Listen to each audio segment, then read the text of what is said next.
আচ্ছা, ছোট করে দাদাকে শ্যামাপ্রসাদ মুখার্জি কি বলবেন আজকের বিষয়টাকে নিয়ে? দেখুন,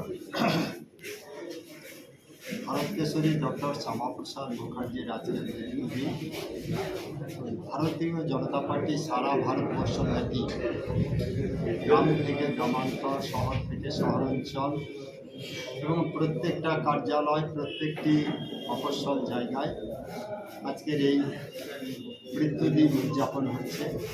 ডক্টর শ্যামাপ্রসাদ মুখার্জি যদি না থাকতো, পশ্চিমবাংলায় ভারতের মধ্যে থাকতো না। তাই শ্যামাপ্রসাদ মুখার্জিকে আমরা স্মরণ করি এবং তাকে শ্রদ্ধা জানিয়ে আমরা বিভিন্ন জায়গায় ভারতীয় জনতা পার্টির পক্ষ থেকে এই কার্যক্রম অনুষ্ঠিত হচ্ছে। সেই রকমই আমাদের বোলপুর সাংগঠনিক জেলা কার্যালয়ে শ্যামাপ্রসাদ মুখার্জির মৃত্যু উদযাপন হচ্ছে এবং আমাদের কর্মী কার্যকর্তারা এসছে। আমার প্রদেশের দুই কার্যকর্তা, আমার বিভাগ কনভেনর মাননীয় সুনীল মজুমদার এবং রাজ্য কমিটির সদস্য এবং রাজ্য নেতা মাননীয় পার্থসারথী দুজন প্রদেশ থেকে আমাদের এই কার্যক্রমে এসেছে। তারাও উপস্থিত হয়েছে। সমস্ত কার্যক্রম আজকে আমরা পরিচালনা করছি আর এই জেলার বিভিন্ন জায়গায় এই কার্যক্রম অনুষ্ঠিত হয়েছে।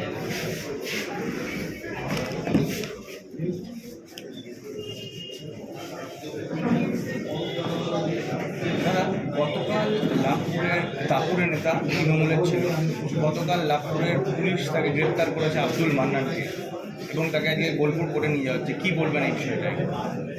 দেখুন, পুলিশ কেন এত দেরি করলো আমি জানি না।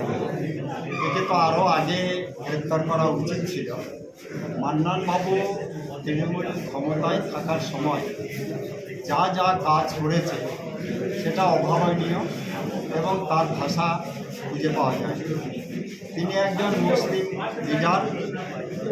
সমস্ত হিন্দু সমাজকে কীভাবে দমিয়ে রাখা যায়, কীভাবে অত্যাচার করা যায়, কীভাবে তাদের সম্পদ লুট করা যায়, তাদের সম্পত্তি লুট করা যায়, হিন্দু মহামানবদের সম্মান হানি করা যায়, তার জন্য উনি সর্বদাই সচেষ্ট ছিলেন।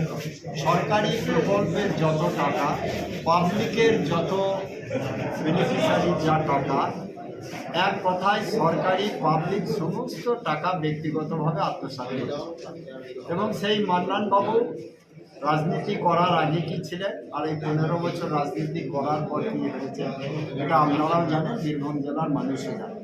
অতএব এইরকম একটা দুর্ধর্ষ, লোভী এবং ব্যক্তি স্বার্থান্বেষী মানুষ, তাকে আজকে পুলিশ গ্রেপ্তার করেছে। পুলিশকে ধন্যবাদ জানাচ্ছি, কিন্তু আমার মনে হয় একে আরও আগে গ্রেপ্তার করা উচিত ছিল। এইরকম অপরাধে যদি গ্রেপ্তার না হয় তাহলে কোন মানুষকে পুলিশ গ্রেপ্তার করবে? তাই পুলিশ সঠিক কাজ করেছে বলে দাদা, ওখানে লাভপুরের মানুষজন বলছে যে শুধু আব্দুল মান্নান কেন, আব্দুল মান্নানের সাথে প্রাক্তন এমএলএ যিনি ছিলেন রানা সিং, তাকে কেন গ্রেপ্তার করা না, তার বিষয়ে এত? দেখুন, আমরা কি জানতাম যে আজ রাতে মান্নান বাবু গ্রেপ্তার হচ্ছে? গ্রেপ্তার হয়েছে কবে হয়তো শুনতেন, কবে রানা বাবু হচ্ছেন, যত তৃণমূলের। আমার কথা আমি যেটুকু শুনেছি, শুধু মান্নান বাবু নয়, 3-4 জন নেতা আজকে গ্রেপ্তার হয়েছে তৃণমূলে। আরও কয়েকজন বাকি আছে, আস্তে আস্তে সবাই গ্রেপ্তার হবে। ঠিক আছে।